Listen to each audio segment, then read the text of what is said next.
you guys, it's Karen and I'm here to talk about the Ordinary Pycnogenol or Pycnogenol. I'm not sure how you say this. Pycnogenol I think is probably the correct way.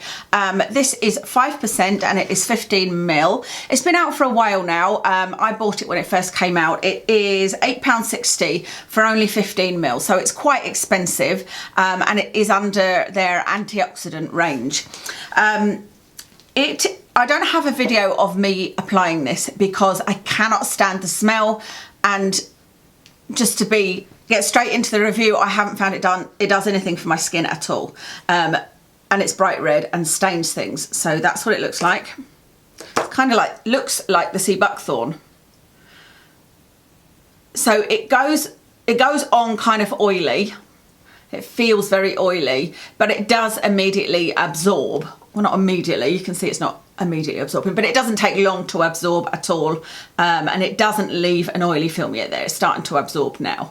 It's just awful. Vinegar is a smell that I cannot stand, so those of you that don't have a problem with the vinegary smell might not mind that at all, and maybe not all of them smell like that, because I do find with Decay that their products vary in smell, and also we all vary in how we smell things anyway.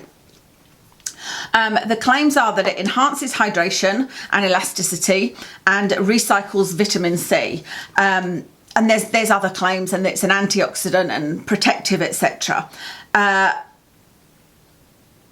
have had a look for some research on this because I actually take a whole lot of supplements kind of in cycles, because if I took every supplement that had research behind it, I would be taking a lot of supplements. And so I sort of, you know, sometimes take coenzyme Q10, sometimes take these, and these are proven in supplements to do quite a few things, and there's some good research showing that they're good for your cardiovascular health and for diabetes and blood sugar, etc. And I have some issues in that area, so I do take them as supplements now and then, which is why I was interested in it topically, but I can't find any evidence at all for this as a topical supplement. Even looking it up as pine bark extract, which is another name it's known as.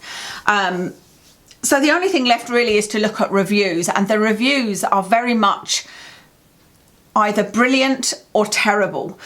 My experience, I suppose, hasn't been terrible in that I didn't have a bad reaction to it. I just had no reaction to it at all, in that I didn't love the feeling of it going on. It felt okay. Like I said, it felt oily, and then it sunk in, and I thought, I didn't really feel anything from that. I didn't feel any benefit from my skin whatsoever. The smell really bothered me, and I couldn't find any evidence of what it would do for me. And so I didn't want to continue using it just because it wasn't enjoyable, and it's something that's expensive and I wouldn't repurchase. But looking at the Decay reviews, there are some people that have had really bad outbreaks from this. So they've had, their acne has worsened, or they've had new spots appear after using this, or they've just had a bad allergic reaction to using this, to which Decay have responded that you can just add a couple of drops of this to other products, to other Ordinary products, to increase the antioxidant properties of it. I thought about doing that, but if any of that vinegar smell was left over, it would put me off, so I don't want to risk doing that.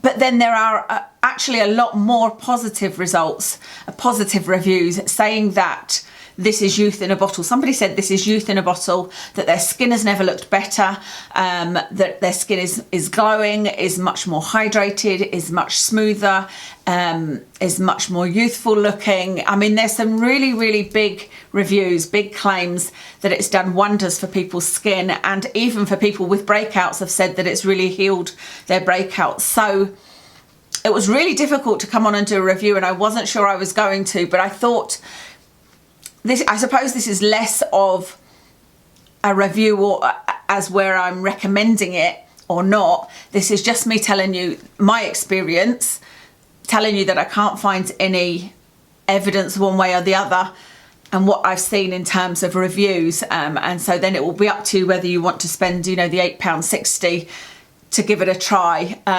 I mean, from the reviews, they're definitely veering towards more people have enjoyed it, but there is also a large group of people that have reacted badly to it. So I would say, if you're interested in this, just watch as many reviews as you can. You know, have a look on YouTube, watch reviews, read blogs that are kind of independent of DCM, and then make a decision from there. But for me, I can't find any evidence for it. I'm intrigued that so many people have had amazing results, and if it wasn't for the bad smell, I would have persevered with it to see if I got any amazing results, but I just cannot bear that smell. Let me know if anybody else has got it. Let me know if that vinegar smell is there, because then maybe I should buy another one and see if there isn't a vinegar smell. Because do you remember the Dismutase spray? Everybody said that was a terrible smell, and mine smells lovely. So we'll see. So that's my thoughts on the Pycnogenol, whatever it's called, 5%.